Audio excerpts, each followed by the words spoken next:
Señores, sean todos bienvenidos a los martes de salud del Poder de la Tarde. El día de hoy acompañándonos por el señor Pedro Ángel, que está a mi lado aquí. Don Pedro, ¿cómo se siente? Yo estoy muy bien y veo que usted prontamente va a caer preso, porque cuando usted dice bienvenido, tiene que decir y bienvenida. Y bienvenida, claro que sí. El feminismo de este país es implacable con esos términos. Siga, doctor.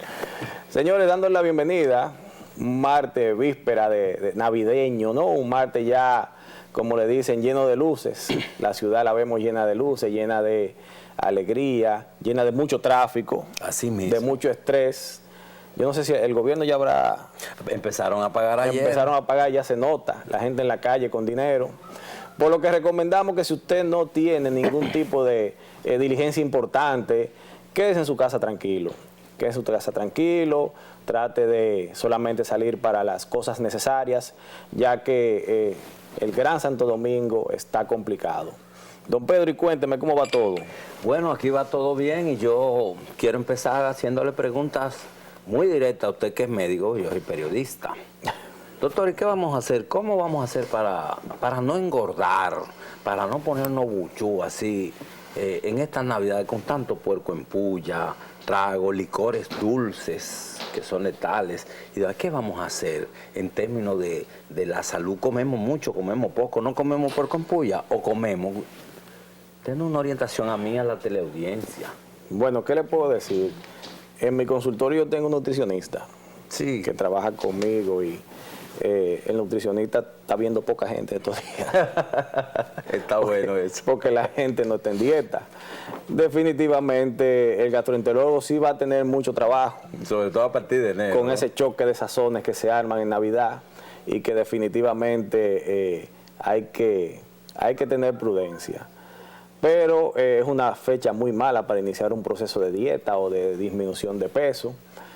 Y en verdad lo que recomendamos es que dentro de esa amalgama de diferentes degustaciones alimenticias, pues tengamos cierta prudencia al ir a las diferentes actividades y tratar de regular la cantidad y sobre todo pensar más en que como hay tantas actividades que están, ya ahora las actividades inician antes de diciembre.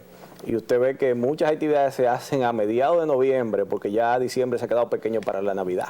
Increíblemente, don Pedro doctor, Ángel. ¿Y cuál es, digamos, el riesgo del consumo excesivo de grasas y aceite, como es el caso de los cerdos en puya, que tienen muchísima grasa? ¿Cuál es el impacto en la salud que pueda tener el consumo excesivo de grasa?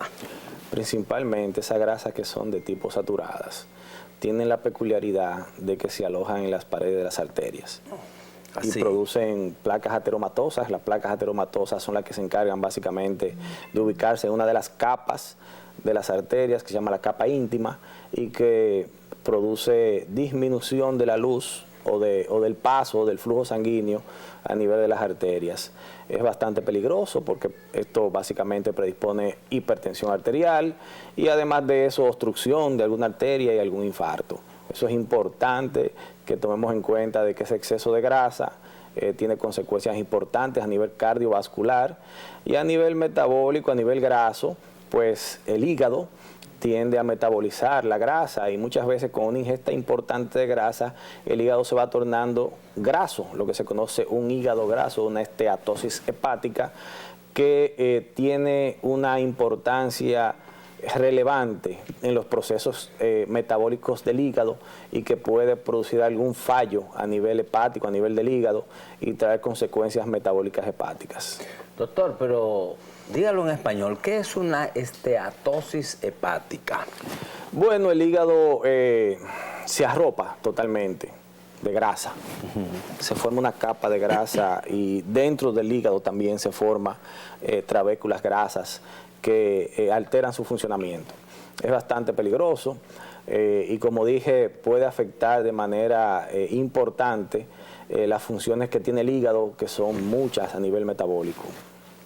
Doctor, y a propósito de que usted está hablando de la salud y el comedimiento en la ingesta de alimentos en Navidad y sobre todo las grasas, vamos a tener hoy uno de nuestros entrevistados es Jorge Paredes. Jorge Paredes es un coaching de actividad física que instruye, enseña a la gente a cómo hacer mejor ejercicio físico, sobre todo el tema de caminar, de trotar y demás. Y él desde el punto de vista de ese, digamos, esa capacidad y ese entrenamiento técnico que él tiene, pues va a orientar a la teleaudiencia de cómo podemos hacer ejercicio en Navidad para mantenernos en forma, no solo la boca. ¿Usted qué tiene? Usted tiene un fuerte médico también. ¿Cuál es la invitada de nosotros para ver? Tenemos la doctora Mélida Ortiz. La doctora es directora de Vida y Salud de Seguros Reservas.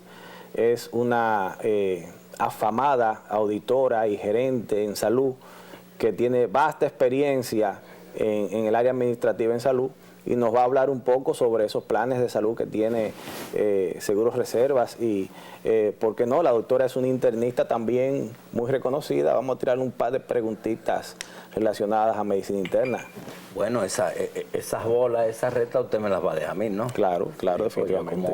Yo como paciente. Doctor, no lo veo con agua. ¿No le trajeron o usted no quiere beber agua? Porque el agua es salud. No, yo no me trajeron en realidad. Bueno, pues. No me han traído mi agüita. Importante mencionar, don Pedro, que hoy 6 de diciembre es el Día Nacional del Traumatólogo Dominicano, decretado por el presidente de la República el año pasado. Y muchas felicidades a todos los ortopedas, traumatólogos de la República Dominicana en su día. Ay, mire qué importante. ¿A qué se dedica un ortopeda traumatólogo, doctor? Un ortopeda traumatólogo, bueno, como su nombre lo dice, traumatólogo, es un facultativo que maneja los traumas, principalmente así en buen dominicano, los huesos rotos. Y la parte ortopédica de la traumatología es la parte que básicamente va a tratar lesiones que no son traumáticas, pero que tienen que ver con afecciones a nivel de los huesos, como desgaste de la articulación, problemas en la espalda, que no sean golpes ni traumas. Pero ustedes los ortopedas, tengo entendido que cuando ustedes están en la residencia, los médicos con los que ustedes confluyen, porque la residencia se hace como una especie de ciclo básico donde, por ejemplo, están los ortopedas y los que van a ser ortopedas y varias especialidades así, ¿no? O sea, como unos primeros meses, un primer año, ¿no? Sí, bueno, el programa de residencias médicas en República Dominicana está basado en 5 años. En 5 años. Sí, el primer año, que sí es donde confluyen todas las especialidades, que es un año de cirugía general, y en ese año de cirugía general se dan todos los principios básicos asociados a las cirugías, y ahí básicamente somos compañeros todos, todas las ramas de la cirugía, como son la cirugía vascular, como es la urología, como es la oftalmología, como es la ortopedia, como es la neurocirugía. Sí. Todas las ramas quirúrgicas pasan por ese proceso de primer año introductorio con relación a la cirugía. Luego de ahí ya el segundo año ya sí se entra en materia de las diferentes especialidades y cada cual bueno, se ubica en su rama y empieza ya 4 años de formación. En el caso de traumatólogo y ortopeda, el neurocirujano creo que son 5 años más además del primer año.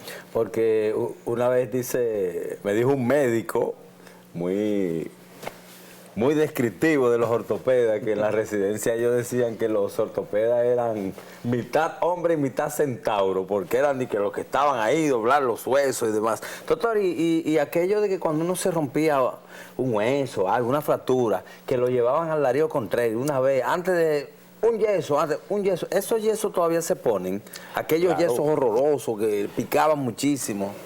Ya no son tan horrorosos porque el material del yeso ha ido cambiando.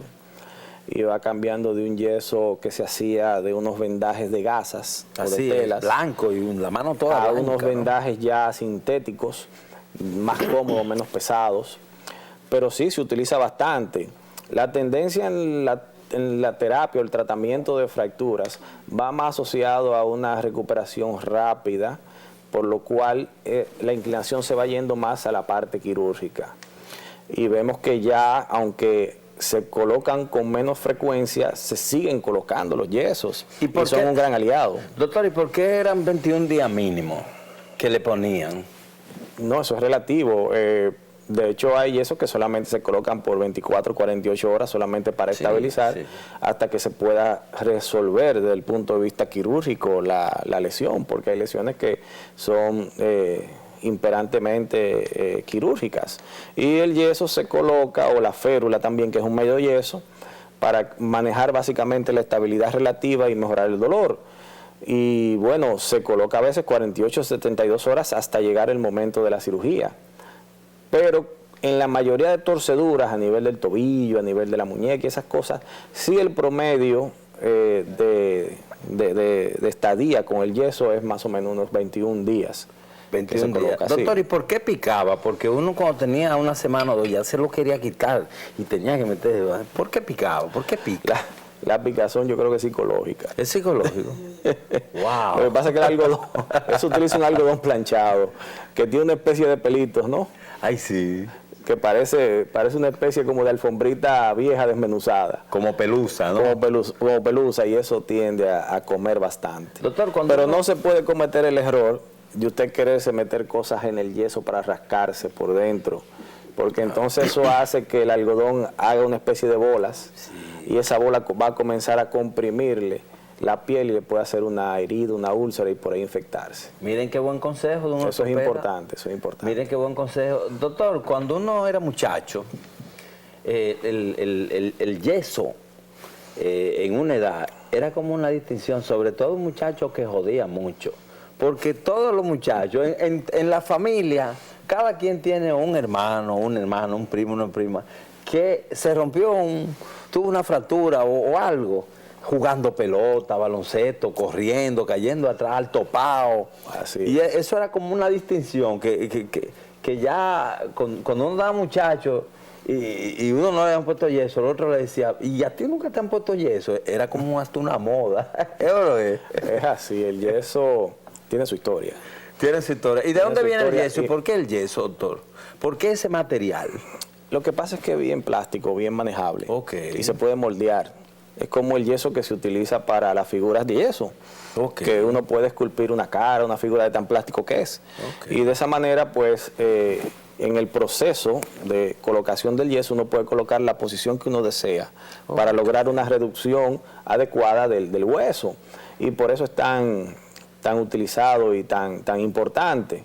Pero el yeso, como le digo, tiene su historia, porque el yeso, a mí me ha pasado particularmente que me han llevado muchachos y que, mire, póngale un yeso a ver si deja de molestar al muchacho, a ver si está tranquilo, sí. Y entonces lo utilizan también como el cuco. Si sigue molestando, te van a poner un yeso. Te van a poner un yeso. Sí, pero hay otros muchachos que son orgullosos de su yeso. Sí. Y andan con su yeso y quieren que se lo autografíen y se lo firmen y le colocan calcomanías y dibujitos le hacen. Y se ponían sucios, feos. Sí, un olor terrible. Un olor terrible. Bueno, uno sentía, por ahí viene el del yeso. Por ahí viene el yeso. Sí. También para pelear de muchacho era un palo, porque uno andaba con su yeso ahí cualquiera. Hasta para batear. Así mismo. Miren que no estamos en consulta de ortopedia, pero aprovechamos al doctor Héctor López, que es usted es cirujano ortopeda también. Cirujano ortopeda traumatólogo. Ok, y a ustedes en la especialidad de, cuando están haciendo la ortopedia, ¿le enseñan la cirugía o se hace aparte? No, claro, el programa académico abarca horas quirúrgicas específicas, de ciertos tipos de procedimientos que por nivel, por año, uno debe cumplir. Si uno no cumple esa cantidad de procedimientos, pues no pasa al otro año.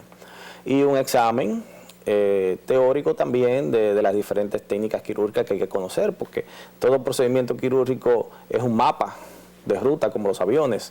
Y uno arranca por aquí, dobla por aquí, baja aquí, sube aquí y llega a donde tiene que llegar y resuelve lo que tenga que resolver. O sea que es un programa bastante interesante. Aquí en el país hay 5 residencias médicas, las cuales definitivamente la calidad del recurso humano que ha ido saliendo cada año es mejor, gracias a Dios, porque la tendencia debe ser así.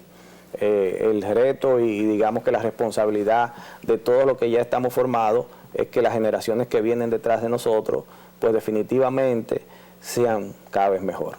Doctor, y se me ocurre preguntarle, usted sabe que Las estadísticas indican que después de los 70, 80 años, de 60 en adelante, el riesgo de una caída en un adulto mayor, en una persona, es bastante alto. Y en el caso de las mujeres, que por un asunto de su composición hormonal, el hueso va perdiendo consistencia, se le va agravando el tema de osteoporosis. Me hago reproductor de conocimiento, porque yo no soy médico. Las caídas son bastante riesgosas, porque se rompe en la cadera. Una persona de 80 años, 90 años le rompe una cadera, ya es un problema. Pero yo quiero hacerle una pregunta muy específica. A raíz de experiencias que he visto cercana, de amigos y relacionados, hace 30 años, una persona mayor de 80 años, por ejemplo, se caía y se rompía la cadera y prácticamente era el acta de defunción, porque la acostaban con un yeso y ahí venían las complicaciones propias de la edad, más comorbilidades que pudiera tener. Pero eso cambió. Yo tengo entendido que ya, doctor, una persona hasta de 90 años se fractura la cadera y hasta un reemplazo le hacen, ¿cómo le llaman? Una prótesis. Una artroplastía. Sí. Es así, hablen un poco de eso para que la audiencia que tiene, por ejemplo, familiares adultos mayores, sepa manejar esa situación. Está pasando un fenómeno muy interesante a nivel mundial con relación a la tercera edad, a los envejecientes. Y es que cada vez son más activos, cada vez son más.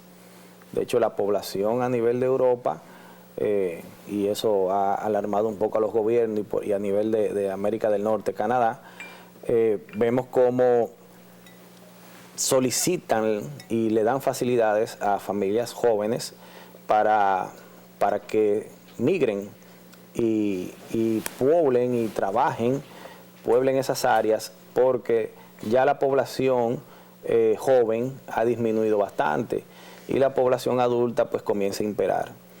Y esa población adulta definitivamente, al ser más activa, pues entonces se hace más longeva. Pero también al ser más activa predispone a más lesiones. Y la calidad del hueso, así como otras habilidades, los reflejos, la agudeza visual, tiende a disminuirse. Y tal vez si yo tropiezo, puedo con mis reflejos pues evadir una caída fuerte, pero una persona ya de edad avanzada no. Y entonces comienzan a aparecer esas fracturas.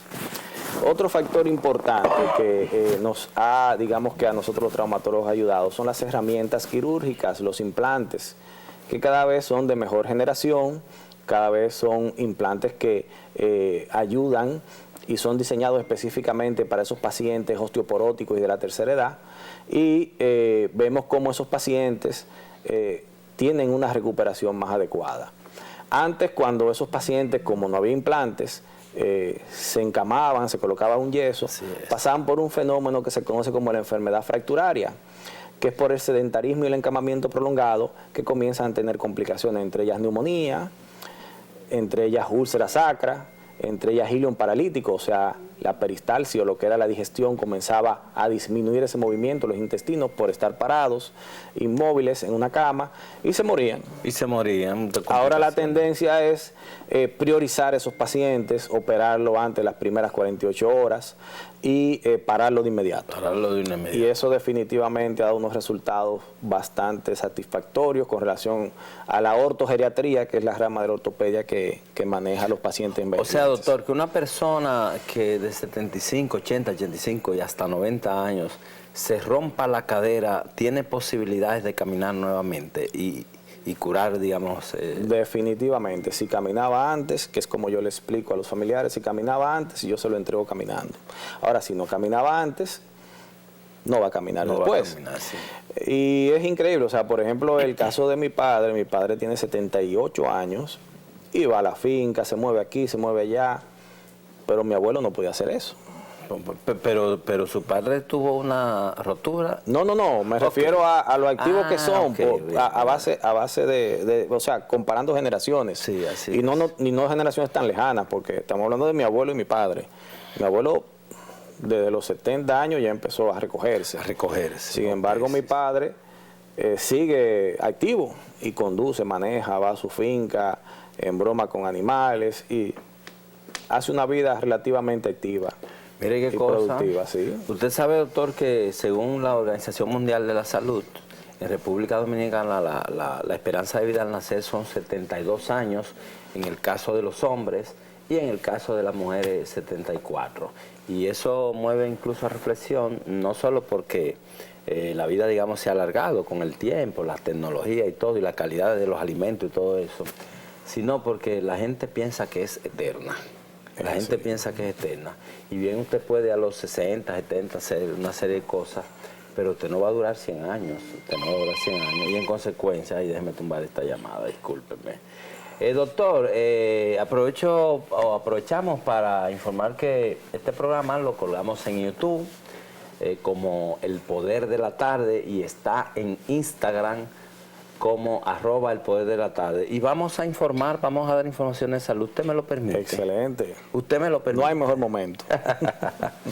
Miren, señores, vamos a dar informaciones. Ustedes saben que nosotros dirigimos el portal resumendesalud.net, que 24/7 está actualizando sobre la actualidad del sistema de salud dominicano.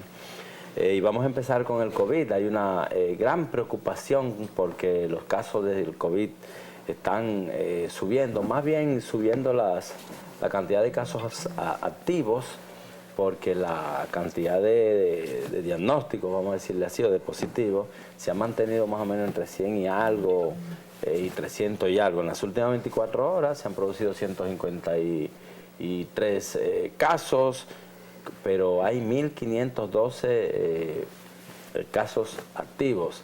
Entonces hay una preocupación que prácticamente todo, bueno, una gran parte de la población tiene COVID o tiene influencia y de todo. A mí particularmente cuando me pregunta, ¿qué tú tienes? Yo digo, yo tengo de todo. Además de eso tengo cáncer, artritis reumatoide, mieloma, yo tengo de todo, porque estos periodos navideños con esta circulación de virus da de todo. Tenemos otra información. El Colegio Médico Dominicano da otro paso más profundo en la lucha que tienen los médicos por mejoras de salarios y mejores planes de salud a favor de los pacientes, y anuncia que a partir de la primera semana de enero viene con todo lo que se llama todo, es decir, va a incluir más ARS en la paralización de servicios, está planeando una marcha, está discutiendo, analizando una marcha hacia el Palacio, ya hizo una, pero fue al Congreso, pero ahora va para el Palacio Presidencial. Y bueno, hay otras acciones ahí que está anunciando el Colegio Médico y vamos a esperar. Tenemos otra información en la tónica de la primera. El COVID está en unos niveles preocupantes, pero la influencia de la gripe tiene las consultas de los médicos llenas, y también el caso de los diagnósticos. Mucha gente acudiendo, sobre todo padres con los hijos, está acudiendo a las consultas pediátricas porque los muchachos, los niños tienen mucha gripe y influenza. También pasamos a la Asociación Dominicana de Industrias Farmacéuticas, que dio un dato muy importante que revela, digamos, el rol y la importancia económica y social de la industria farmacéutica en República Dominicana. Dice Infadomi, que es como se llama la organización que agrupa a los farmacéuticos dominicanos, que la industria farmacéutica local mueve $1.000 millones de dólares anualmente y ocupa unos 20.000 dominicanos y dominicanas de forma directa e indirecta. Esto a través de unos 70 laboratorios de capital nacional que operan en el país. También el 20% de la distribución de medicamentos en Centroamérica y Caribe está a cargo de la industria farmacéutica local. Así que tenemos una industria ahí que hay que cuidar. Cuando usted compre su medicamento en la farmacia, cómprelo con gusto y sepa que además ese medicamento le está dando trabajo a un dominicano, una dominicana que pudiera ser familia suya. Una información muy buena tenemos. Se anunció otro PET scan en República Dominicana. Lo tiene el Instituto Oncológico, doctor Heriberto Pieter. ¿Qué es el PET scan? Técnica, con palabras sencillas lo explico. Es un equipo de última generación que detecta sobre todo células cancerígenas en el cuerpo, dónde se encuentran, dónde se mueven, dónde se desplazan, y bueno, eso ayuda no solo a diagnóstico en cáncer, sino otras enfermedades y a seguimiento de terapias y medicamentos y demás. Tenemos finalmente la información de que estuvimos en el fin de semana pasado en 3 congresos médicos científicos en la zona de Bávaro, Punta Cana. Hubo 4 en la capital, los bioanalistas también discutieron sus temas, pero el fin de semana estuvimos en el Congreso de los ortopedas, los urólogos y los médicos intensivistas en Bávaro. En el caso de los ortopedas, bueno, aquello fue filete nada más, fue filete científico, ahí se debatieron nuevos equipos, terapias, procedimientos de última generación. Ahí también salió la denuncia de que Idopril, que es, digamos, la ARS estatal que tiene que ver con los servicios de riesgos laborales y demás, pues Idopril está pagando mal a los médicos, según denunció el presidente de la entidad, doctor César Moreta, pero además les paga tarde, o sea que ahí le viene una vaina a Idopril con esa denuncia. En el caso de urología, muchas novedades, y ahí tuvimos el contacto con algo interesante, pero que es una realidad en República Dominicana. Habida cuenta de que la Sociedad Dominicana de Urología ha dicho que más del 40% de los dominicanos padecen disfunción eréctil. Lo que tuvimos oportunidad de ver ahí fue equipos, bombitas que sirven para ayudar a la erección. Siempre se ha hablado de la bombita de Andrés García con su problema de impotencia en su momento. Y también ahí conocimos de primera mano y nos enseñaron el tema de las prótesis de pene. O sea que la población masculina de los 40 a 50 años que tenga problemas de disfunción eréctil, sea por un asunto, digamos, orgánico o biológico, o por un asunto provisional, alguna condición que esté pasando, que lo primero es que no duden en visitar a su urólogo, porque esos son, digamos, mecanismos que usted no va a la farmacia y dice, mira, yo quiero una prótesis de pene. No, así no es muy grande, es muy chiquito. No, nada de eso. Es el urólogo que usted va y le hace la indicación primero farmacológica, por eso hay un seguimiento farmacológico, y también si en los casos extremos, nos explicaron los médicos ahí, pues puede ser con estos aparatos. En agenda, bueno, señores, esta semana y a partir de la que viene bajan enormemente las actividades médico-científicas. Lo que hay es mucha fiesta, mucho agasajo, muchos temas navideños, pero mañana miércoles sí tengo que mencionar que el CEDISA y el Centro Cardiovascular de Santo Domingo van a poner el Centro Cardiovascular Santo Domingo, corrijo, que está ahí detrás de la Clínica Gómez Patiño, va a poner a circular la revista Somos Cardio, una revista científica que tiene temas de interés para la comunidad médico-científica, pero también para los pacientes. Así que todas estas informaciones, miren donde ustedes le dan seguimiento. Primero, visiten el portal resumendesalud.net. Y segundo, todos los martes sintonicen aquí en televisión El Poder de la Salud, que somos nosotros. Aquí tenemos, además de información actualizada, tenemos una cuadrilla de médicos que semanalmente traemos aquí. Los entrevista el doctor Alejandro Cambiaso, el doctor Héctor López, que a veces nos mete la manito, y obviamente con el liderazgo de don Luisín Mejía. ¿Qué le pareció ese compendio que di ahí? No, me sorprendió el 40%. Sí, el 40%. ¿Usted está en el 40%? Yo espero que no caiga por ahora. Doctor. Yo espero no caer por ahora. Sí, eso lo dice la Sociedad Dominicana de Urología. Increíble. Sí, increíble. ¿Y a qué ellos atribuirán ese 40%? Fíjese que más, ellos lo atribuyen un tema de lo mismo que cualquier padecimiento, un tema de la edad, no incluso por provisional, porque hay personas que, bueno, por una situación provisional, emocional, una separación, una pérdida, cualquier cosa, pues pueden tener sus problemitas de impotencia, pero hay otros que biológicamente, orgánicamente, no sé cómo ustedes lo llamarían los médicos, pueden padecer disfunción eréctil, y esa posibilidad se incrementa con el transcurso de los años. Es lo que dice la Sociedad Dominicana de Urología. Pero qué interesante. Interesante también sería bueno saber, en realidad, qué % de la población es de qué edad a qué edad. O sea, que si hay pacientes jóvenes que están padeciendo esto. Y también si hay algún tipo de relación con el uso indiscriminado de esos estimulantes sexuales, que esos estimulantes sexuales se venden hasta en los colmados. Y hay que ver básicamente qué tanta influencia tenga, o si crea una autodependencia de que después no se pueda utilizar, de que después no se pueda pues tener algún tipo de erección sin el uso de esos estimulantes. Sería interesante a materia de entrevista traer un urólogo que nos hable de todos esos temas. Sí, sería muy interesante, que vamos a hacer las gestiones para estos días navideños. Fíjese que cuando hablé del tema de la erección y demás, nosotros como informadores públicos, periodistas que somos, pues debemos edificar a la población para que no piense que, bueno, yo anoche tal, déjame poner... No. Eso es siempre ir al especialista, porque los urólogos, que son los especialistas en salud masculina, ojo, en salud masculina, pues son los médicos responsables o facultados o capacitados para hacer un diagnóstico sobre el estado de la salud masculina y hacer los correctivos del lugar vía recetas, procedimientos y demás. Usted sabe más que yo de eso. Efectivamente, como usted dice, antes de tomar la decisión de algún tipo de tratamiento para la disfunción eréctil o para algún tipo de problemas a nivel sexual, pues es importante que el urólogo lo evalúe.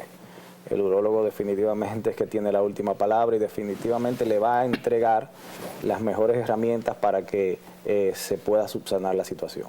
Doctor, vamos a beber agua, que vi que vamos le trajeron. A beber agua. Sí me trajeron. Cada vez que usted venga, su vaso de agua. Que influenció mucho que usted pidiera agua. Porque usted sabe que don Luisín Mejía, que es el líder de este programa, y el doctor Alejandro Cambiaso, encabezan una campaña permanente porque los dominicanos y las dominicanas beban mucha agua, desde el punto de vista de que eso impacta muy positivamente a la salud. Doctor, ¿cuál es la ventaja de beber todos los días 8 vasos de agua?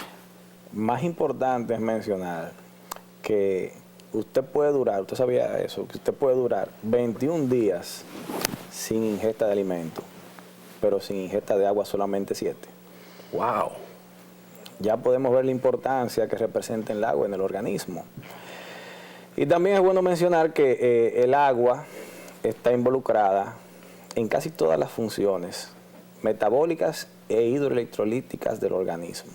Cuando usted comienza a perder agua o tiene ausencia de agua, comienza a perder electrolitos, sodio, potasio, calcio, magnesio, y comienza a haber alteraciones entre todos esos órganos que, bueno, son movidos a base de todas estas moléculas, estos electrolitos tan importantes. Que la ingesta de agua definitivamente, y más un país como este tan caluroso, que además de caluroso tiene mucha humedad, y ese calor húmedo hace que la sensación térmica sea mayor, el nivel de deshidratación tiende a aparecer más rápido que en otros países, por lo que es importante que tenga siempre su botellita de agua por ahí o su acopio de agua para poder estar tomando agua la mayor cantidad del tiempo posible y verá la diferencia. De hecho, muchas veces, y eso tiene que ver mucho con la obesidad, el obeso por lo general bebe poca agua. Ah, ¿y por qué? Sí, el obeso bebe poca agua y tiende a confundir el hambre con la sed. Y entonces cuando siente esa sensación, lo que hace es que ingiere alimentos, pero si se bebe un vaso de agua, seguro se le quita la sensación de hambre que tiene. Doctor. Entonces yo reto al que quiera bajar de peso, que cada vez que tenga hambre, se tome un vaso de agua. Cada vez que uno tenga hambre, se toma un vaso de agua. Pero vamos a ver si no va a rebajar. Sí, claro. pero da sensación de saciedad, o sea, exactamente. La deshidratación en sí tiende a dar sensación de hambre, y es deshidratación en realidad. Doctor, ¿y es recomendable que la gente beba agua mientras está comiendo, ingiriendo alimentos? Bueno, hay teorías que hablan de que la ingesta de agua durante la alimentación produce el enlentecimiento de la digestión y bloquea la acción de las enzimas digestivas, que son las encargadas de producir básicamente el proceso de degradación de los alimentos. Entonces se recomienda que no se tome agua, por lo menos en el proceso de alimentación, y esperar por lo menos unos 45 minutos después para la ingesta de líquido agua. Bueno, doctor, mire, usted está sustituyendo muy bien al doctor Cambiaso. Nosotros le tiramos al doctor Cambiaso muchísimas preguntas a Capicúa y él todas las responde. Miren, vamos a una pausa, en breve volvemos con nuestros invitados.